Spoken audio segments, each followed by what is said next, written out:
The echo of the judge's gavel was still ringing in the courtroom when Ethan signed the final divorce paper. His pen pressed hard into the document, leaving a faint dent even after the ink dried. He didn't look up. He didn't dare to. If he did, he might see her eyes, those same eyes that once made him believe in forever. Lila sat across from him, her hands trembling slightly as she clutched her copy of the papers. Her lawyer whispered something, but she wasn't listening. All she could hear was the faint, hollow sound of her own heart breaking. Outside, the city was loud and alive, but inside the courthouse, everything felt painfully still. Ethan stood, adjusted his jacket, and avoided her gaze as if looking at her might unravel the fragile wall he'd built around himself. He told himself this was necessary. That love had failed them. That trust was gone. But deep down, under all the justifications, something twisted painfully. Lila rose slowly, her eyes glistening with unshed tears. "Ethan," she said softly, her voice shaking. "There's something I need to." "Not now, Lila," he cut her off sharply, not meeting her eyes. "We've said enough. Let's not make this harder." She swallowed her words. How could she explain? How could she tell him that she hadn't gone through with the abortion, that she couldn't bring herself to destroy the tiny heartbeat she'd heard that night? She'd tried to tell him before, but he was already gone, emotionally, mentally, even before he packed his bags. Her lawyer placed a hand on her shoulder, urging her to leave, but Lila lingered. Her gaze searched Ethan's face for any flicker of softness, any trace of the man who once held her through every storm. There was none. His expression was a mask, cold, unreadable, final. As she turned to leave, she whispered almost to herself, "You never even asked why." Ethan's jaw tightened. He heard her, but he didn't respond. He didn't want to know why. He didn't want to feel. He convinced himself that she betrayed him, that the pregnancy had been a manipulation, that her tears were lies. It was easier that way, safer. The elevator ride down was silent. Lila's reflection stared back at her from the mirrored walls, pale and lost. She rested a trembling hand on her stomach, still flat, still fragile, whispering, "I'll keep you safe." That night, Ethan sat alone in his apartment. The city lights flickered through the window, casting long shadows across the floor. He poured himself a drink, the amber liquid burning his throat. His phone buzzed once, a message from Lila. He hesitated, then opened it. Greater than, "I'm sorry for everything. Please don't hate me. I couldn't do it." He stared at the message, heart pounding. Couldn't do what? His pride told him not to reply, not to give her another chance to twist his emotions. With a heavy breath, he deleted the message. Across the city, Lila sat on her bed, the same message still unsent on her screen. She couldn't bring herself to hit send after all. Her tears blurred the words, and she set the phone aside. The silence of her apartment wrapped around her, heavy and suffocating. Outside, rain began to fall, soft at first, then harder, beating against the glass like 1,000 tiny regrets. She closed her eyes and made a silent promise to the life inside her, "I'll love you enough for both of us."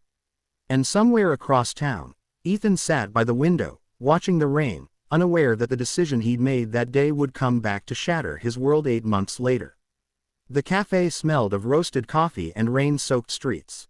Ethan sat by the window, scrolling through architectural drafts on his tablet, pretending to be interested. Outside, the gray sky bled into the glass, mirroring the emptiness inside him. It had been 8 months since the divorce, 8 months since he'd last seen Lila. He told himself he'd moved on. New projects, a few casual dates, long work hours, but every so often, a memory of her laughter or the scent of her hair would break through the walls he'd built. He took a sip of his coffee and glanced absently toward the door as the bell chimed. The cup froze halfway to his lips. There she was, Lila. She looked different, softer somehow, fragile yet glowing in a way that didn't make sense. Her coat clung to her shoulders, her hair slightly damp from the rain, but Ethan's eyes caught on something else. The gentle roundness of her stomach. She was pregnant. Very pregnant. His heart stopped. The sound of the cafe faded into a distant hum. He blinked, as if his mind refused to accept what his eyes saw.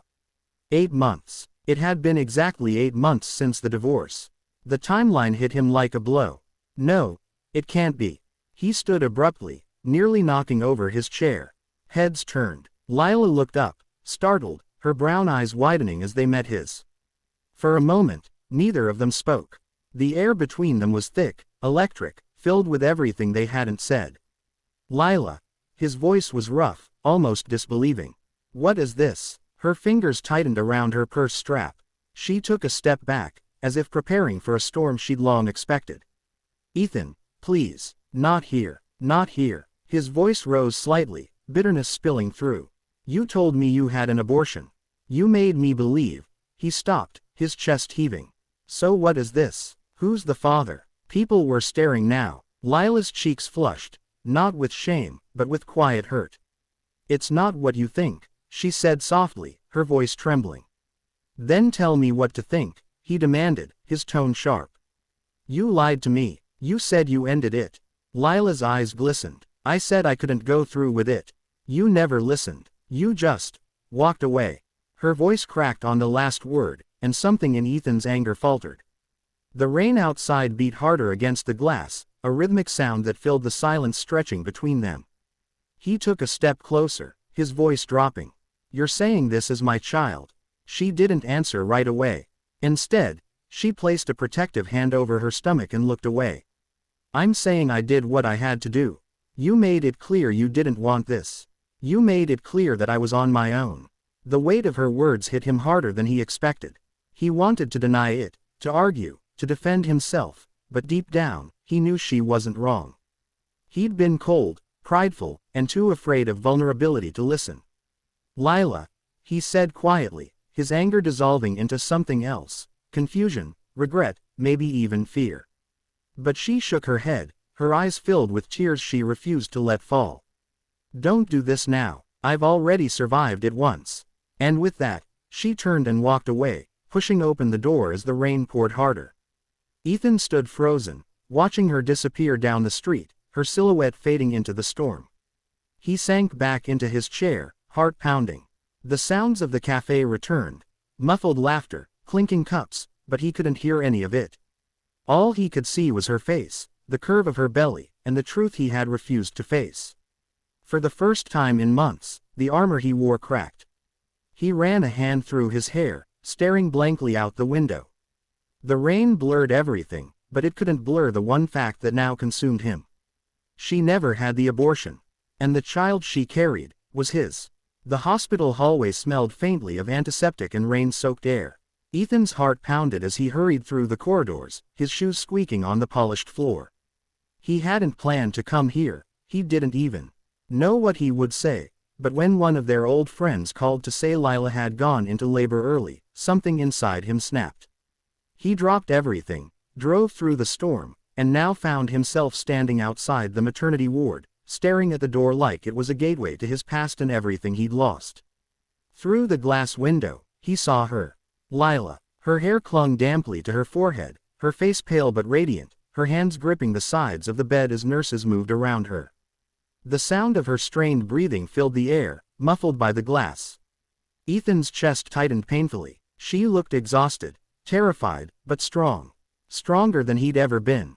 He leaned against the wall, every emotion he'd buried for 8 months crashing back all at once. Guilt, longing, love, shame. He'd accused her, abandoned her, and yet, here she was, fighting to bring a new life, their life, into the world. When the doctor finally stepped out, wiping his hands, Ethan straightened. She's fine, the doctor said, glancing at the clipboard. Mother and baby are stable. She needs rest. Can I see her? Ethan asked, his voice barely above a whisper. The doctor hesitated. Are you family? He hesitated too, then nodded once. I'm her husband. The doctor didn't question it. A moment later, Ethan stepped into the room. The air was warm, quiet except for the faint beeping of monitors and the soft coo of a newborn. Lila lay on the bed, her eyes half open, the baby nestled against her chest. When she saw him, she froze. For a second, silence stretched between them like a fragile thread. What are you doing here? She asked weakly, her voice rough but steady. I heard you were here, he said, his throat tight. I had to see you. Her eyes drifted down to the small bundle in her arms. You didn't have to, she murmured. You made your choice. Ethan took a step closer. The baby's tiny hand twitched against the blanket, and his breath caught. Is that? She looked at him then, really looked at him, and something in her expression softened. Yes, she said simply. Your son. Ethan felt like the air had been knocked from his lungs. He moved closer, hesitant, and she didn't stop him. The baby yawned, eyes barely opening, and Ethan saw it, his own eyes staring back at him, small and pure. His hands trembled as he reached out. He's beautiful, he whispered. Lila's eyes filled with tears, but she kept her voice steady. I tried to tell you. That night, at the courthouse, I wanted to say I couldn't go through with it.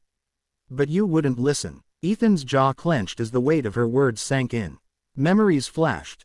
Her trying to speak, him cutting her off, the text he'd deleted without reading.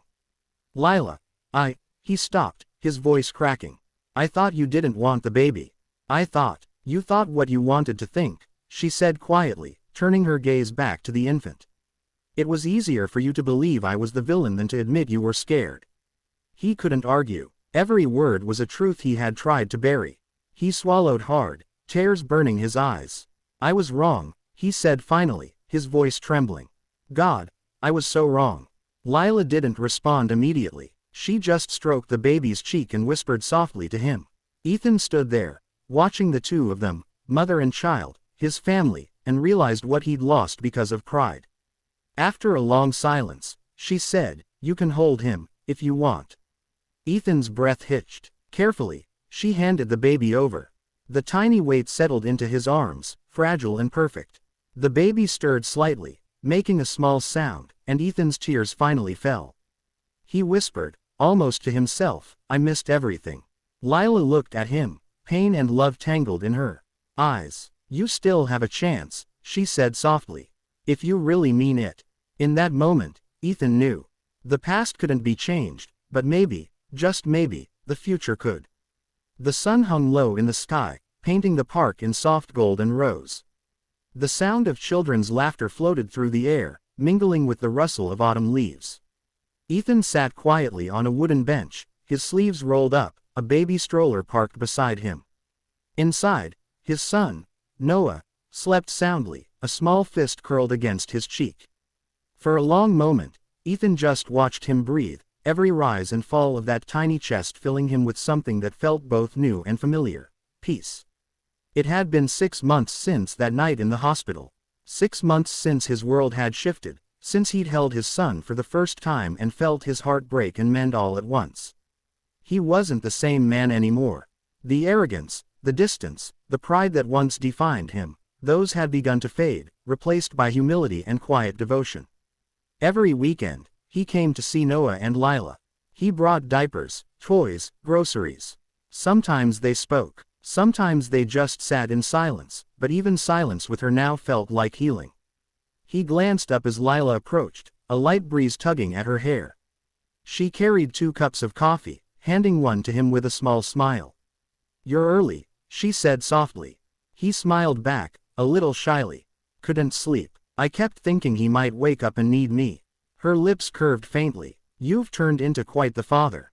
Ethan chuckled, rubbing the back of his neck. I'm still learning. He cries every time I try to sing to him. Lila laughed quietly, a sound he hadn't realized he'd missed so much.